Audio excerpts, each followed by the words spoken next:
민수기에 나와 있는 신학적인 것과 철학적인 걸 접목해서 우리가 조금 더 어떻게 이 부분을 이해하면 좋을까 같이 한번 생각해 보면 좋겠습니다. 첫 번째는 광야에 대한 이야기인데요. 그러니까 민수기는 광야에 있었던 이야기를 적었던 거잖아요. 그 중에서 아까 이야기했지만 이 불평, 불만에 대한 이야기가 쭉 시리즈로 민수기에 담겨져 있습니다. 그 중에 대표적인 게 민수기 13, 14장의 정탐과 불신이죠. 그래서 이것 때문에 사실은 이제 광야로 나아가게 된 거잖아요. 그런데 모세가 또 광야에서 리더십을 잘 발휘하다가 결국에 하나님께 온전한 그 성품을 보이지 못해서 결국에 모세가 실수해서 마지막 광야에서 가나안 땅으로 들어가지 못하잖아요.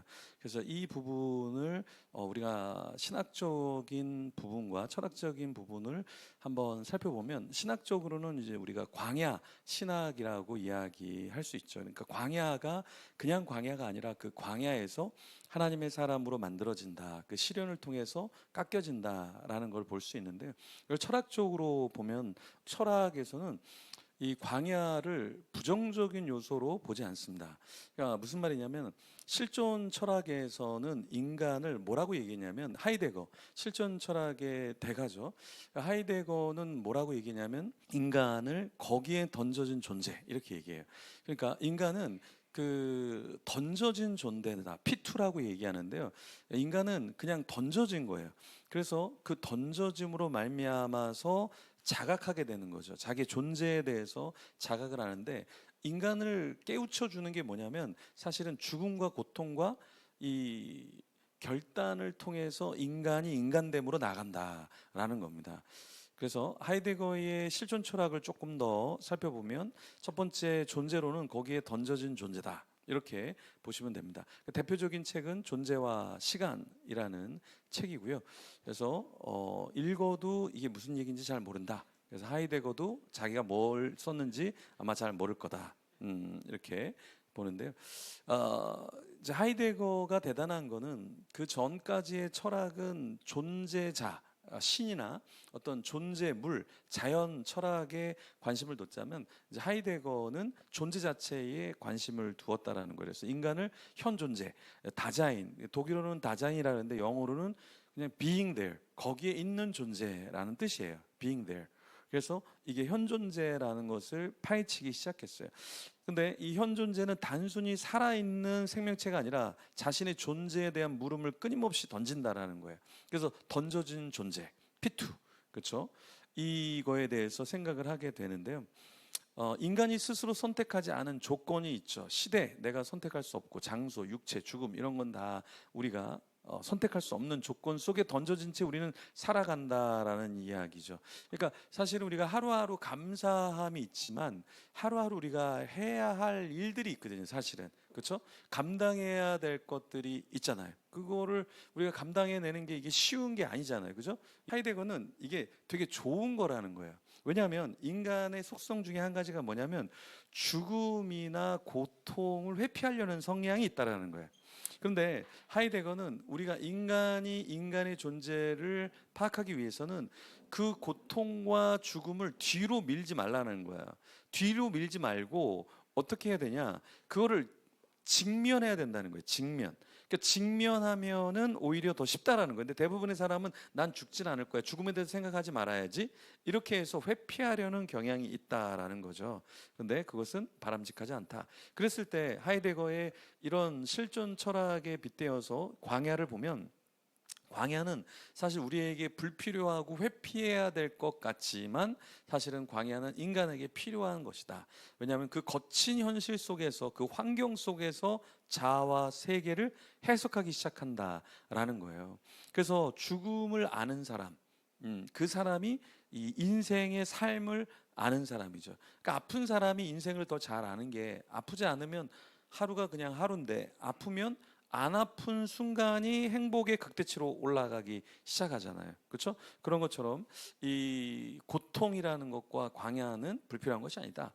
그러면 하이데거가 인간의 불안과 공포, 죽음의 광야를 어떻게 이해를 하냐면, 인간에게 있어서 자신의 존재를 자각하는 이 것은 사실은 죽음과 고통, 불안, 결단 이런 것을 마주하면서 경계선 위에 우리가 느끼고 경험하고 깨닫게 되는 건데요. 그래서 하이데거는 죽음의 가능성을 통해서 자신을 전체로 인식할 수 있다. 그러니까 죽음을 생각하지 않은 사람은 현재의 삶을 제대로 파악할 수가 없다라는 거죠. 이걸 가장 잘하는 사람이 스티브 잡스죠. 스티브 잡스는 그 스탠포드 대학에서 연설을 하면서 이런 얘기를 했죠. 나는 매일매일 거울 앞에 서서 내가 오늘 이 일을 할 것인지 이것을 실행할 것인지를 내가 죽음 앞에서 후회하지 않겠다라는 생각이 들면 한다. 그래서 매일 어떤 결정을 할 때마다 죽음 앞에서 내가 후회하지 않을 것인가 라는 것을 고민하고 그것을 결정해서 살기 때문에 제대로 인생을 살 수 있다라는 이야기를 한 거죠. 그런 것처럼 이 죽음의 가능성, 그래서 내가 죽을 수도 있어. 근데 이게 괜찮은 것인가 라는 것을 우리가 생각을 해야 된다. 대부분은 죽음을 피할 수 있다 생각하고 피하기 시작하는데 하이데거는 일상의 가면과 역할을 벗고 자기 존재의 본래성에 눈을 떠라. 그러니까 본래성이라는 건 뭐냐면 인간의 본래성은 죽음이라는 거죠. 죽음. 그러니까 그 죽음 앞에 섰을 때 인간은 가장 저돌적이 되고 두려움이 없다라는 거죠. 두려움. 그래서 사람 중에서 무서운 사람은 뭐예요? 잃을 게 없는 사람. 가장 무서운 사람은 누구예요? 잃을 게 많은 사람이 두려운 거예요. 그러니까 전쟁이 나면 여러분들은 괜찮잖아요. 전쟁이 나도 뭐 잃을 게 없잖아요. 근데 여러분 빌딩을 막 갖고 땅을 엄청나게 가진 사람들은 전쟁이 나면 안 되거든, 사실은. 그렇잖아요. 잃을 게 많기 때문에 그런 거죠. 그래서 이 존재라는 건 죽음의 가능성을 갖고 와야 된다. 그리고 우리의 가면을 벗어야 된다라는 이야기합니다. 그래서 인간의 실존은 곧 인간의 불안으로 더욱 드러나는 거예요. 불안이 나의 실존을 건들기 시작하는 거죠. 그리고 불안은 구체적인 대상, 공포 이것과 또 달리 어떤 것도 아닌 무에 대한 두려움이다. 무. 그러니까 인간이 우리가 어떤 두려움이 있냐면 내가 죽으면 그 다음에는 여기에 대한 두려움이 누구나 다 있어요. 그래서 우리가 복음을 전하고 영원한 생명에 대해서 전하는 것도 우린 죽은 뒤에 답이 있는데 근데 나이가 들면서 죽음을 두려워하지 않는 사람이 있는 반면에 나이가 들면서 죽음을 두려워하는 사람이 있어요. 극도로 부자 중에 극도로 죽음에 대해서 두려워하는 사람이 있더라고요. 왜 그럴까? 거기에 대한 답이 없으니까. 거기에 대해서 내가 없어진다라는 두려움이 떨쳐지지 않기 때문에 나이가 들어도 두려워하는 사람이 있다. 그래서 하이데거는 불안이야말로 존재 전체에 대한 자각을 가능케 하는 실존적 정서다. 그래서 불안을 우리는 부정적인 요소로 보지만 사실은 불안이 인간을 성숙해 하고 광야에서 그러니까 결국에 우리가 실존 상황으로 교차하게 된다라는 겁니다. 그러니까 이스라엘 백성이 마주한 광야는 바로 이런 실존 철학에서 이야기하는 것처럼 단순한 그냥 광야가 아니라 이 광야에서 자신들이 어떤 존재인지를 깨우치고 하나님을 만나고 새롭게 태어나는 그런 장소다. 그렇죠? 이스라엘은 애굽이라는 익숙한 일상에서 벗어나 던져진 존재가 됐죠. 피투성이, 광야에서 피투성이가 되었죠. 그런데 더 이상 자신이 의지할 수 있는 기반은 없고 하늘에서 내려오는 만나, 말씀, 하나님 외에 붙잡을 곳이 없는 그렇죠? 존재가 된 거죠. 그래서 갈망과 불안, 기근과 반란, 심판과 회개가 반복되는 광야는 단순한 광야 여정이 아니라 존재의 정면 대면이다. 그래서 광야는 안 좋은 게 아니다. 우리가 자녀를 키울 때나 우리가 살면서 고난을 마주치지 않으려고 하잖아요. 그죠? 그러면 어떻게 됩니까? 주저주저하게 되죠. 주저주저하게 되죠. 제가 그 김의식이나 데이비드 차 이 사건이나 있을 때 제가 막 열심히 유튜브를 하고 글을 쓴 이유가 있어요.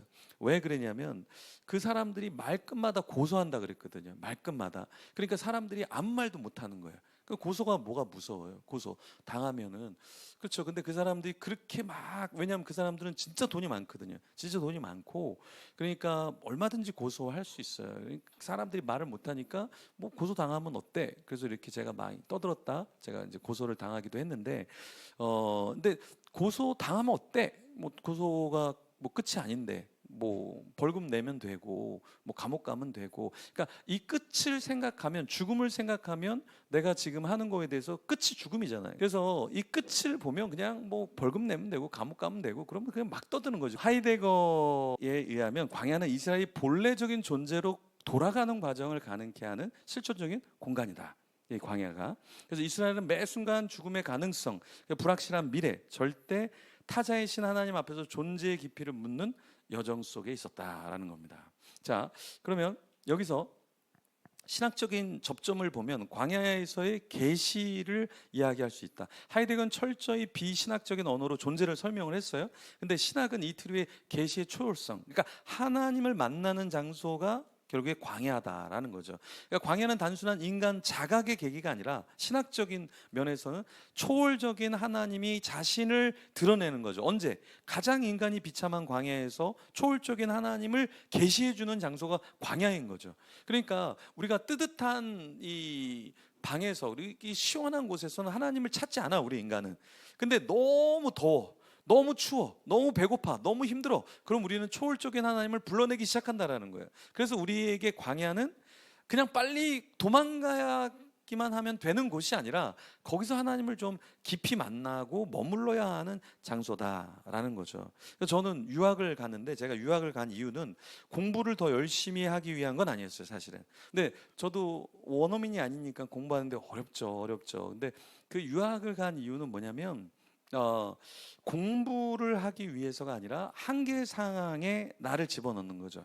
그리고 그 당시에 문화가 우리나라보다 20년은 앞섰으니까 어떻게 교회가, 어떻게 사회가 흘러가는가. 그래서 제가 중독 사역을, 중독에 대한 집회나 책을 일찍 낸 이유는 거기에서 중독이 엄청나게 만연할 때 한국은 뭐 마약 중독이나 이 알코올이나 이런 게 그렇게 심하지 않았거든요. 그러니까 북미에서 청소년 문제가 막 있다 그랬을 때 우리 한국은 그게 뭐지? 약간 이런 분위기인데, 나중에는 엄청나게 청소년 문제가 있었고, 동성애가 막 서구에서 유럽에서는 뭐 엄청날 때 한국은 동성애가 뭐야? 잡지 하나 나오면 뭐 이런 것도 있어? 이 정도 분위기였는데 한 20년이 지나니까 우리랑 저쪽이랑 별반 다를 바가 없다. 그렇죠? 그래서 사실은 이제 유학을 가고 이렇게 한 것도 공부를 깊이 하려고 가는 게 아니라 나를 한계 상황에서, 어려움 속에서 어떻게 하나님이 도우시고 내가 어떻게 여기서 시대적 흐름이 있는가를 보기 위해서 나를 던지는 거죠, 사실은. 네.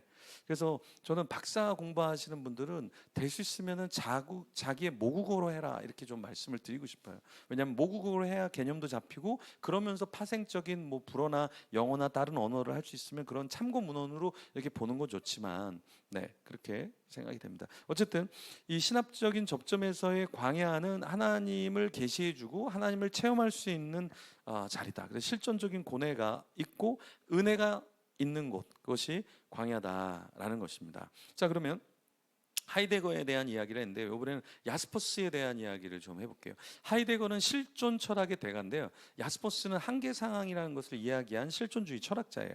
네, 하이데거는 그 크리스찬이 아니지만 야스퍼스는 크리스찬이었고요.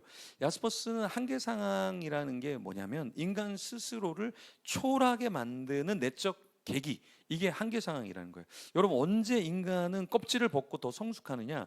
정말 숨 쉬지 못할 때, 야 정말 이건 헤쳐나갈 수 없어라고 할 때, 그때 자신의 한계와 충돌하면서 실존적인 어떤 성취를 이루어낸다. 그래서 이것을 야스퍼스는 한계 상황이라 이야기한 거예요. 그러니까 인간은 각자가 서로가 다 다른 한계 상황을 마주하게 된다. 그러니까 이단 사역하는 사람은 이단 사역하면서 한계 상황을 마주하고, 개척교회는 개척교회, 전통교회는 전통교회로서의 한계 상황을 마주한다는 거예요. 여러분, 개척교회가 힘들까요? 전통교회가 힘들까요? 둘 다 힘들어요. 둘 다. 그렇죠? 전통교회는 피 말려 죽고요, 개척교회는 피 흘려 죽어요. 그러니까 죽기는 마찬가지다. 그렇죠? 근데 때로는 전통교회보다 개척교회가 더 재밌을 수 있어요. 더 신날 수도 있어요. 자기 부르심이 뭐냐에 따라서. 그렇죠? 예. 그리고 전통교회가 개척교회보다 더 재밌을 수 있어요. 자기 부르심을 맞아서 가면 힘들지라도, 한계 상황이 올지라도 이겨낼 수 있다라는 거죠. 근데 중요한 건 뭐냐?